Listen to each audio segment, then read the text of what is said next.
So let's get started. Again, I'm pleased to introduce Dr. Schachner. Thank you for joining us today. Thank you, Chanel.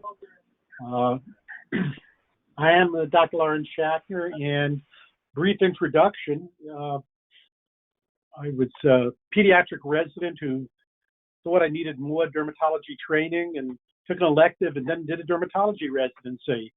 So I'm a board certified pediatrician and dermatologist and a pediatric dermatologist. And I think pediatricians can do a lot of dermatology. So I'm anxious to have this conversation about this important subject. And let me give a chance, my pediatric dermatology research fellow a chance to say hello. Hello, everyone. Thank you for joining us. Today we will be speaking about what pediatricians need to know about infantile hemangioma. Well, it's really an important subject because there's been some sea changes. For many, many years, we all did systemic steroids for tough hemangiomas, and some of them got better, and a lot of the kids had Cushing's disease and side effects. And now in recent years, we have a new gold standard, and that's propranolol, and that's one of the things we'll stress during today's webinar about hemangiomas of infancy. This very common tumor that affects up to 5% of all newborns. Now, most of them, which we used to call like strawberry hemangiomas, little fellas, they were benign and self-limited, and they went away. They didn't leave perfect skin, but not too bad a cosmetic issue most of the time. But the exceptions have been those hemangiomas that can block a vital function. Here, this hemangioma is both cosmetically terrible, but it's blocking vision. So any hemangioma that's blocking vision or breathing or swallowing or defecation or urination or causing spinal issues, any of those, well, those are really emergent and very severe problems. And on this child's face, I think maybe a wait and see approach took place. And if you wait and see, well, very often you get a terrible cosmetic outcome like this lesion could potentially have. So while many are benign, there are exceptions, both in terms of cosmetic and function, that can be life-threatening and quality of life-threatening. Most hemangiomas aren't present at birth. There may be precursors, and we'll talk about those. Most hemangiomas start turning red at several days to weeks of life. The natural evolution then involves a growth phase, usually starting about 4 weeks and going on for the next 2 to 3 months. So 1 to 4 months is a critical time. And it's felt that if we start treating by 1 month, and certainly no later than 3 months, we're going to get a much better outcome. That is the critical window of opportunity for the treatment of choice, which is systemic propranolol. Propranolol came about almost serendipitously. Many years, about 10 now ago, in the south of France, there was a child who had a hemangioma and cardiac problems. The child was getting prednisone, and the hemangioma wasn't getting better. Propranolol was started for the heart problem, and within 2 or 3 days, they saw a dramatic change of improvement in the hemangioma, and they continued using it in this and other children, and that's how it became the treatment of choice. If you're seeing hemangioma that is both cosmetically and or functionally challenging, you want a hemangioma specialist to see the child, and you don't want it delayed. You want it by 4 weeks. So it's very important to have a relationship with your hemangioma specialist. Might be a pediatric dermatologist or a dermatologist, but frankly, a pediatrician can be the hemangioma expert in an area. And this excellent paper cited at the bottom of the page, it's over a 20-page review. The first author, Daniel Krautchik, is a pediatrician interested in dermatology, and many of the authors were pediatricians. So I only point that out because a pediatrician can be the hemangioma specialist, especially in areas in the United States where there are no pediatric dermatologists in whole states. Nevada, maybe Nebraska, a bunch of states where you'll need some expert and certainly can be a pediatrician. I want to stress that wait and see is not a good plan in any significant hemangioma. it can really lead to bad outcomes. So this tumor, hemangiomas, are more common in girls, 3-to-1, twins, babies of low birth weight, and up to 30% of infants less than a kilo do have hemangiomas. We see more in Caucasians than in other races. We also see it if mom is a little older in terms of maternal age, and if there have been a number of placental abnormalities or preeclampsia. So what's going on? Why do we have a proliferation of vascular tissues and endothelium? It's felt that in utero, circulating endothelial progenitor cells will migrate to areas where there's been hypoxia and developmental field disturbances. And in that way, you'll start getting increased production of endothelial and vascular tissues. It seems to be mediated by several factors, including VEGF, vascular endothelial growth factors, and others. So we talked about precursors, we talked about the rapid growth, and then the involution. And this is what they start to look like. It's fibrofatty tissue replacing the vascular tissue. You initially get some graying and then this more white discoloration made up of fat and scar-like collagen. And while this could be treated eventually, perhaps with a pulsed-dye laser, most of the lesions, even the modest-sized ones, don't tell the parents that they're going to go away and things will be perfect, because there will probably be some residual cutaneous changes, be they telangiectasia or fibrofatty. So the majority of hemangiomas of infancy are not evident at birth, but appear within the first few days of life. But there can be precursors, kind of warning lesions. And these warning lesions are pretty specific. And if you have a baby born with patches of telangiectasia and a little bit of pallor, and this is a several centimeter area, this thing is very likely to be exploding with vascular tissue at the end of a month. And this baby with this whole network of telangiectasias, massive hemangioma is going to come here. And this baby, where you can see this extensive vascular pattern in a newborn, that area is going to become a massive hemangioma unless we get to it and we don't wait and see, but we start using propranolol. So rapid growth phase, 1 to 3 months. 80% of full growth by 3 months. The majority of hemangiomas complete their growth by 5 months, and then they start to involute, get that fibrofatty gray look we looked at 6 months to 4 years of age. We used to learn during residency the rule of tens, and that would be that 50% of hemangiomas go away at age 5, 90 at 9. It just wasn't right. The vast majority involute pre-age 5 by age 4. Hemangiomas can be millimeters to many centimeters in size. They're usually solitary, but in about 20% of children, they are multiple, more so when there's twinning. They, for the majority, will be found on the head and neck. That can be anywhere on the skin, the mucous membranes, or the internal organs. So, Dr. Schachner, how can we classify hemangiomas of infancy? Penelope, to keep it simple, and I think we should, we could look at this, what used to be called a strawberry, and it's basically a superficial lesion. You can see that it doesn't have much depth. So they're called strawberry or capillary, but they're superficial hemangiomas. Then you have these deeper hemangiomas. They don't have that much red. They have bluish hue without much in the way of telangiectasia. And they used to be called cavernous hemangiomas, but they're just deep. And then there's a combination of superficial and deep, where you see some of the strawberry and some of the bluish, large, deep component. And those are the classifications. But there are a couple of very specific hemangioma patterns that we have to be alert to, and it's very important the pediatrician be alert to them. This is a really large, what we call segmental. It's in one segment of the body usually.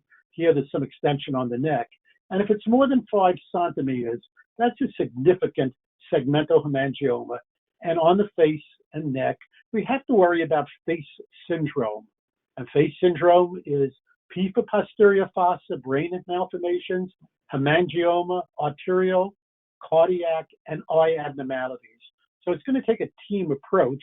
Got to be careful because these kids can have significant CNS problems, and even the use of propranolol has to be carefully done with a neurologist as part of the team. There's an equivalent to the face further down the body. Lower half of the body, we have what's called the lumbar.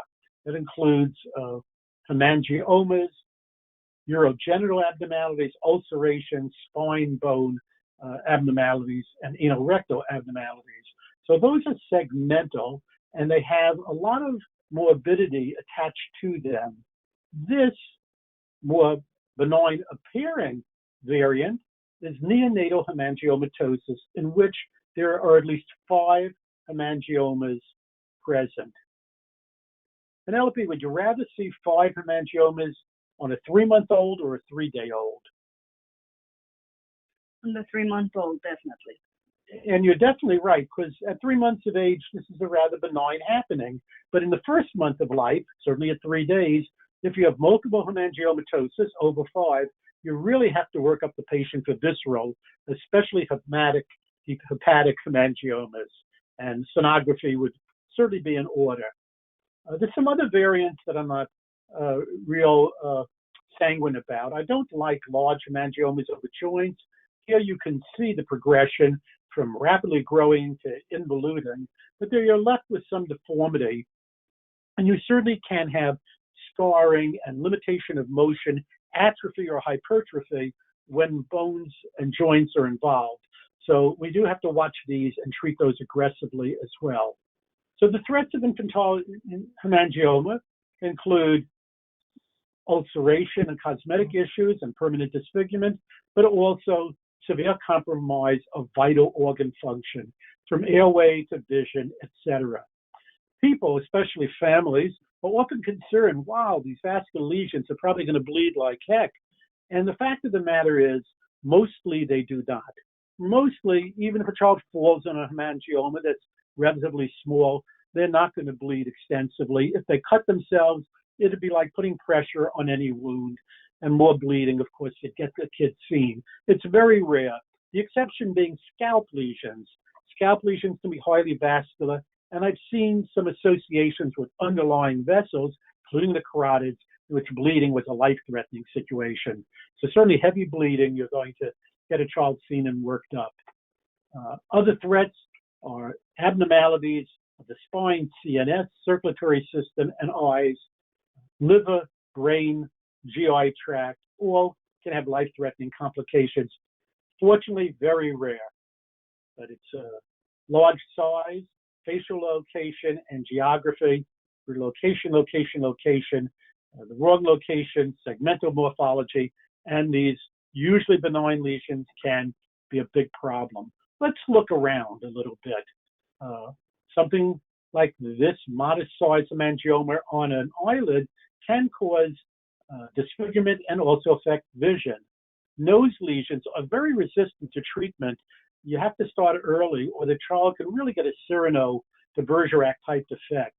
Lips ulcerate very frequently, so you have to work on the lips early.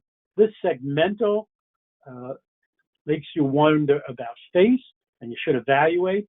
And over the throat, airway, occasionally thyroid can be involved as well.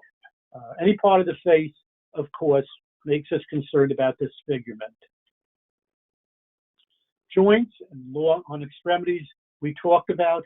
Perineal lesions have increased ulceration and the risk of the lumbar syndrome, and any hemangioma crossing the spine gives us a concern about underlying structural anomalies as well as a high risk of ulceration.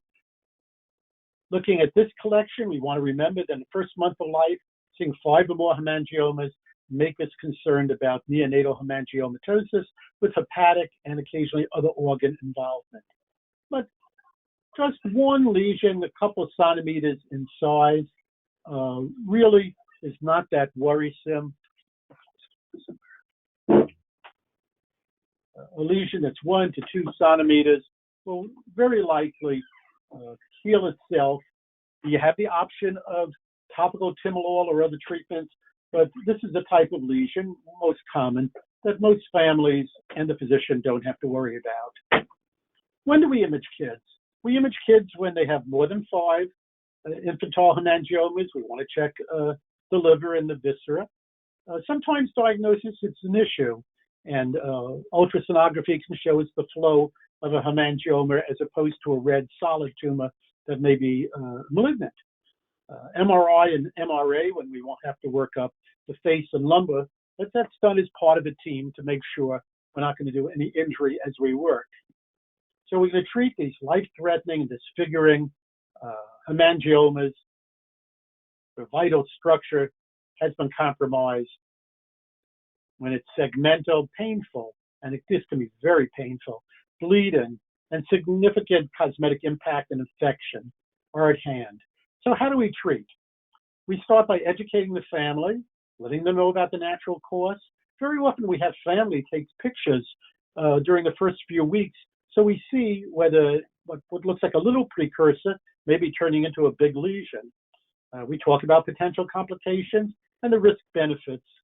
We certainly can have non-intervention on very small lateral trunk, scalp, extremity type lesions, a centimeter or 2. It's very superficial. Will probably heal in a satisfactory way, not perfect. The use of topical beta blocks has proved useful in these smaller lesions, especially if they're thin. We use Chimalol, which many people know from its use in glaucoma, just a drop twice a day on the lesions have a very salutary effect. But for the bad actors, those bigger, segmental, large, deep hemangiomas, we want to get them before they take off, and we want to use a systemic beta block. And propranolol has become the gold standard. There is a FDA-approved formulation called Hemangioma that makes it a little easier on the doctor because they have very precise recommendations at a scale, pockets little scale that shows you what to use for each weight. And the treatment starts with 1 milligram or so per kilogram for the first week, 2 milligrams per kilogram the second. Some people go up to 3 for the third week. And that's going to be continued out from 6 to 12 months. And I think 12 months is a better idea. Sometimes if the lesions are thick, we use intralesional steroids, and that will help. Systemic steroids used to be the treatment of choice.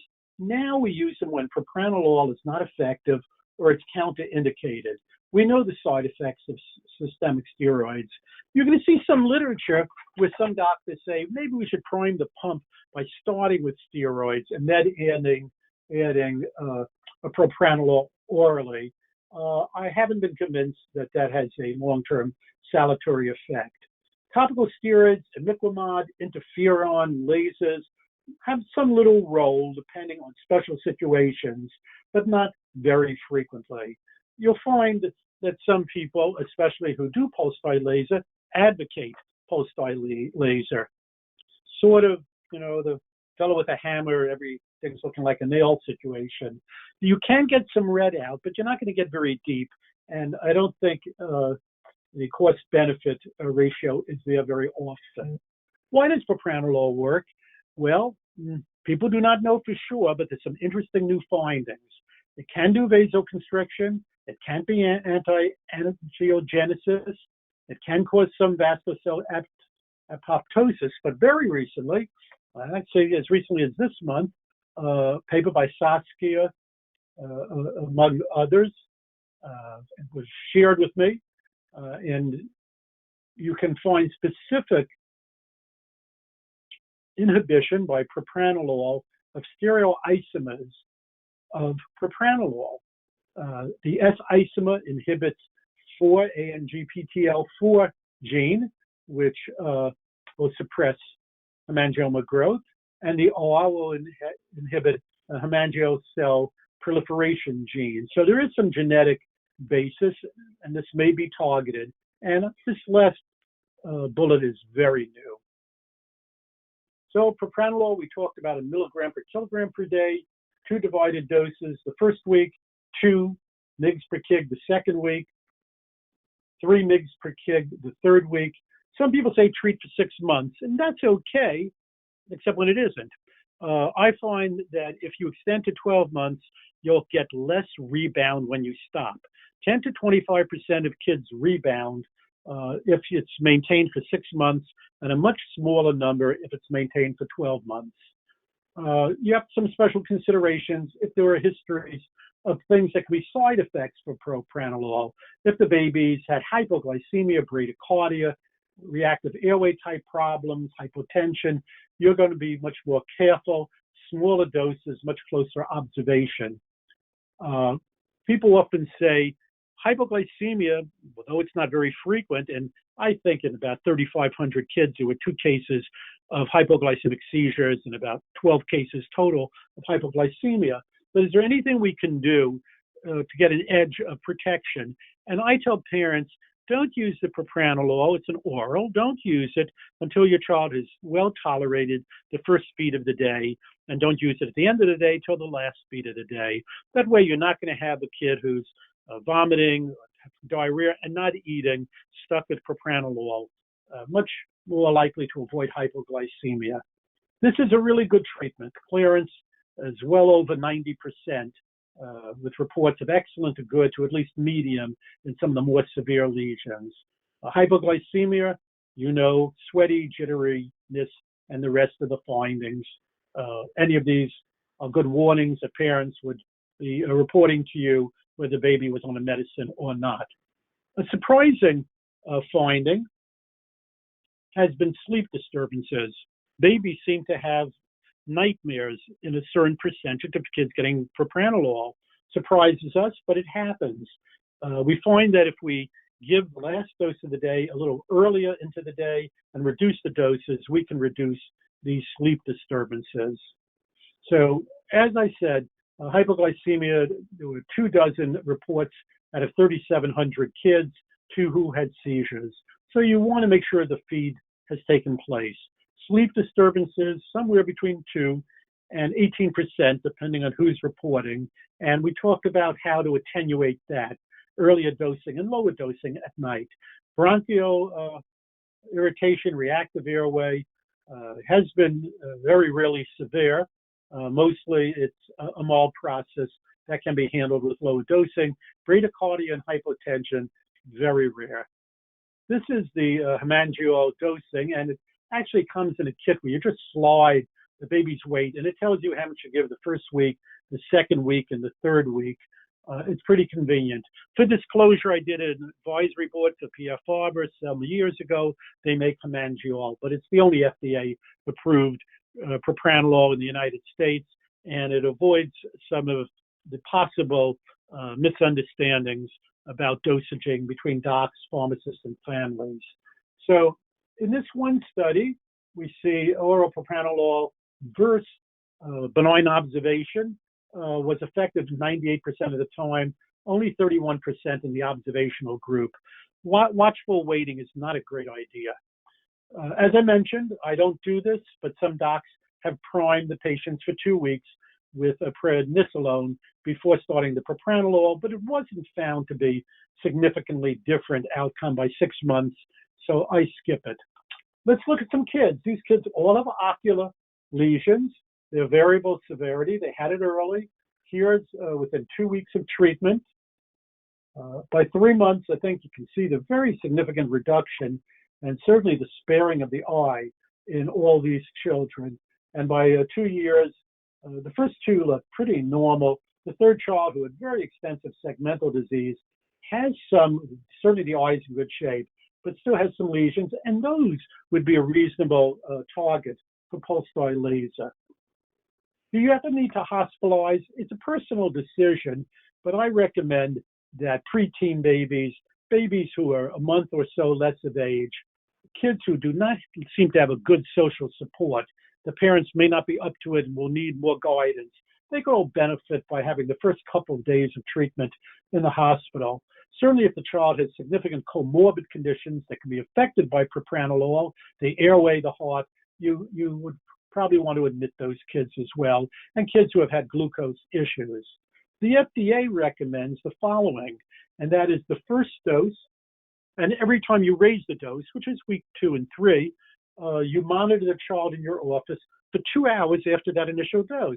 You check heart rate and blood pressure, and if everything's fine, and as we showed, 99% of the time it is, then the kid can go home and they can go on with regular treatment at home.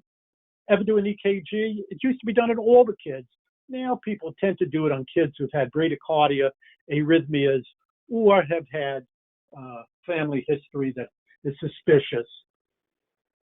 Chimalol, it's a gelling solution. We use it on thin and small lesions. I submit this to you as something you may want to think about doing on small, thin lesions. They're only a few millimeters thick when you palpate. A drop BID, one study showed 60% clearance, another study over 90% clearance, and only 7% of the kids ever needed propranolol. 6 to 9 months of therapy usually is fine. Side effects are very rare, but it's a beta block, so think the same side effects, hypoglycemia, and cardiac respiratory that you would think with any beta block. When to refer? If you see those precursors, large areas of pallor on the skin, increased vasculature without hemangioma on the skin, you want to make the appointment then.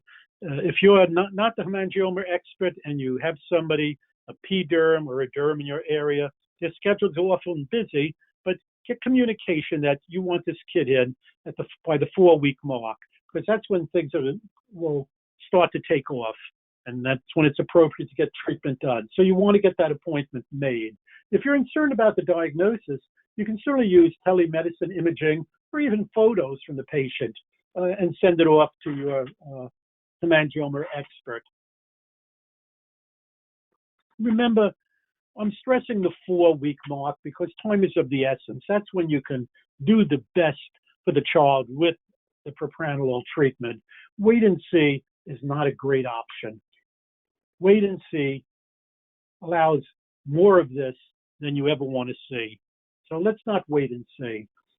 Our hemangioma team starts with a pediatrician. You may use a P-derm, an ENT, depending then on other problems. Even a neurologist may be part of your team. Now, for more information, this very recent article in Pediatrics, it's over a 20-page review. We'll go into really painstaking detail of every one of these issues.